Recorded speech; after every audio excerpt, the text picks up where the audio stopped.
इसके समझने का ये नहीं है कि ये ना समझ लेना कि हमें परिवार की आवश्यकता नहीं है। ये विचार करना कि ये सभी बच्चे भगवान के हैं, आप भी भगवान के बच्चे हो। आपके संयोग संस्कार से कोई किसी भी भूमिका में है, कोई भी अभिनय कर रहा है, कोई बेटे का, कोई बेटी का, कोई पति और पत्नी का, सास और ससुर का, माता और पिता, चाचा ताऊ, भतीजों का, तो ये तो आपका यहाँ का बनाया हुआ नाते रिश्ते और संस्कार हैं। ये सोच करके ये सभी परमात्मा के बच्चे हैं। तो इस प्रकार भगवान के बच्चों के साथ आपने कैसे व्यवहार करना चाहिए। एक मालिक का कोई बच्चा है तो नौकर उसके साथ कैसा व्यवहार करता है, अपना नहीं है, लेकिन अपने से ज्यादा उसका टेक केयर करनी पड़ती है, देखभाल करनी पड़ती है। तो ये तो इस संकेत, समझदार को संकेत बहुत है इस संसार में, अपने परिवार में उसके साथ रहने के लिए।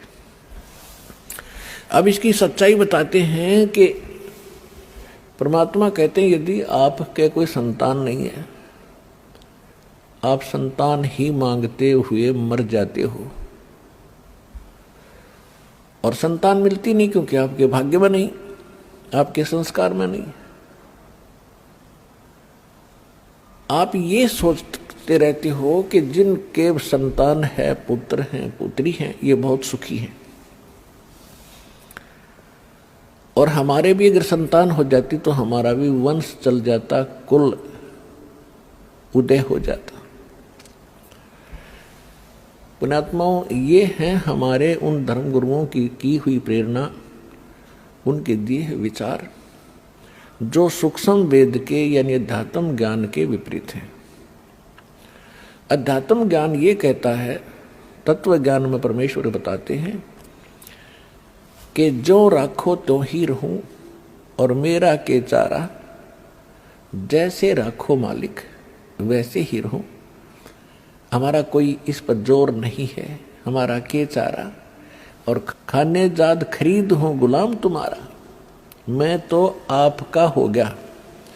जैसे पहले गुलामों को मोल लिया करते सेठ साहूकार, राजा, ठाकुर लोग, जैसे पशुओं को खरीदते हैं, मोल लेते हैं, फिर वो परमानेंट उसका हो जाया करता, और बेचना होता वो अलग बात थी।